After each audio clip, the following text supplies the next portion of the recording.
Hello, আসসালামু আলাইকুম বন্ধুরা, সবাই কেমন আছেন? আজকে আমরা গুগল শিটসের দারুণ একটা ব্যবহার শিখব, ঠিক আছে? সেক্ষেত্রে আমরা এখানে দেখতে পাচ্ছি আমাদের কাছে একটা ডাটা আছে। এখানে নাম, রোল এবং ডেট অফ বার্থ দেওয়া আছে। এখানে ডেট অফ বার্থ থাকতে পারে অথবা ডেট ডেট দেওয়ার জন্য যে কোনো ঘর থাকতে পারে, ঠিক আছে?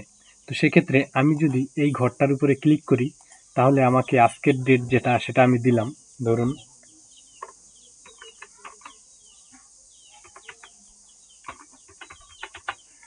আজকের তারিখ আমি দিয়ে দিলাম এখানে, ঠিক আছে? তো এখন যদি আমি এর পরেরটায় ক্লিক করি, তো এখানে যদি আমি মাউসের ডাবল ক্লিক করি অথবা যে কয়বারই ক্লিক করি, আমার কিন্তু তারিখ লেখার যে ঘরটা সেটা কিন্তু আসছে না। অর্থাৎ ক্যালেন্ডারের মতো তারিখের যে ঘরটা আমাদের সামনে আসে সেটা কিন্তু আসছে না, ঠিক আছে? আমাদেরকে কিন্তু এভাবে লিখে লিখে তারিখগুলো লিখতে হবে, ঠিক আছে? ডেট অফ বার্থ অথবা যে কোনো তারিখ লেখার জন্য সেটা জয়েনিং ডেট হতে পারে অথবা যে কোনো ডেট হতে পারে। কিন্তু এখন আমরা চাচ্ছি যে এখানে যে আমরা যে কয়টা ঘর নিব, যে প্রত্যেকটার সেলে যেন আমরা মাউসের ডাবল ক্লিক করার সাথে সাথে যেন আমাদের সামনে তারিখের ঘরটা চলে আসে, ঠিক আছে?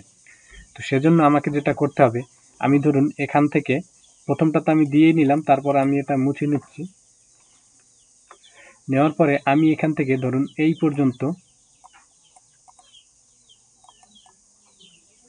আমি এই পর্যন্ত সিলেক্ট করে নিলাম। সিলেক্ট করে নেওয়ার পরে এরপরে উপর থেকে যে ডাটা অপশন আছে, ডাটা অপশনে ক্লিক করব। ডাটা অপশনে ক্লিক করার পর এখানে দেখতে পাবেন ডাটা ভ্যালিডেশন নামে একটা অপশন আছে। আমি এখান থেকে ডাটা ভ্যালিডেশনে যাব। যাওয়ার পর ডান পাশে দেখতে পাবেন এখানে একটা অপশন আসছে অ্যাড রুল। তো আমি অ্যাড রুলে ক্লিক করব। অ্যাড রুলে ক্লিক করার পরে এখান থেকে যে ক্রিটেরিয়া অপশনটা আছে, এখান থেকে যে দেওয়া আছে ড্রপ ডাউন, আমি ড্রপ ডাউন থেকে এখান থেকে দিয়ে দেব is valid date. Is valid date দেওয়ার পরে এখানে নিচে আছে if the date is invalid, আমি এখানে দিয়ে দেব reject the input. Reject the input দেওয়ার পরে আমি এখান থেকে ডান করে দেব।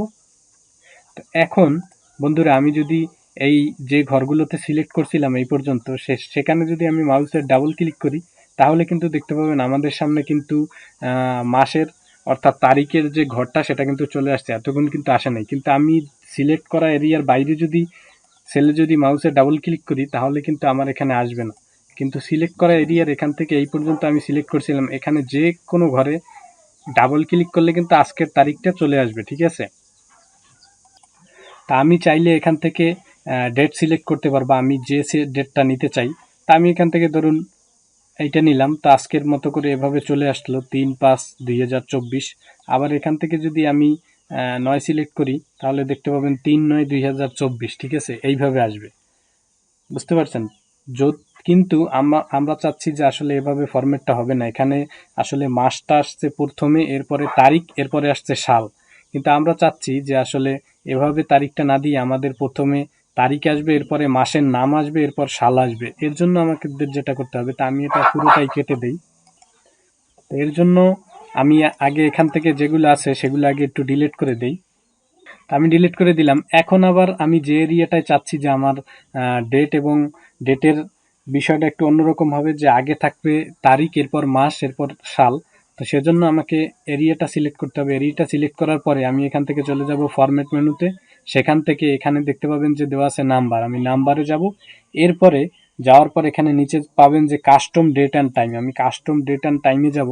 তো এখানে দেখতে পাবেন অনেকগুলো ডেট এবং টাইমের ফরম্যাট দেওয়া আছে, ঠিক আছে? তো আপনার যেটা পছন্দ আপনি সেইভাবে দেবেন।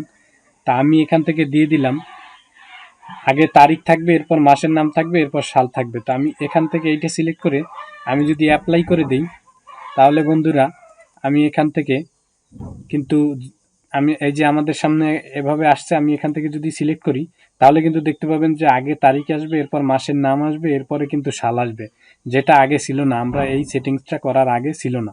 তো এভাবে চাইলে কিন্তু আপনারা এই ডেটের সমস্যাটার সমাধান গুগল শিট দিয়ে করতে পারেন। গুগল শিট এখন বর্তমান বিশ্বে খুবই চাহিদা। এটা এক্সেলের মতো করেই কাজ করে। এখন অনেক কোম্পানিতে গুগল শিটের জন্য জনবল নিয়োগ দিয়ে থাকে, তাই আমরা গুগল শিটটা ভালোভাবে শিখব, যেটা আমাদের বাস্তব জীবনে অনেক অনেক বেশি প্রয়োজন হবে। তো ধন্যবাদ। এই ছিল আজকের টিউটোরিয়াল। ভিডিওতে অবশ্যই লাইক কমেন্ট করবেন এবং বেশি বেশি শেয়ার করবেন এবং চ্যানেলটি সাবস্ক্রাইব করবেন। ধন্যবাদ।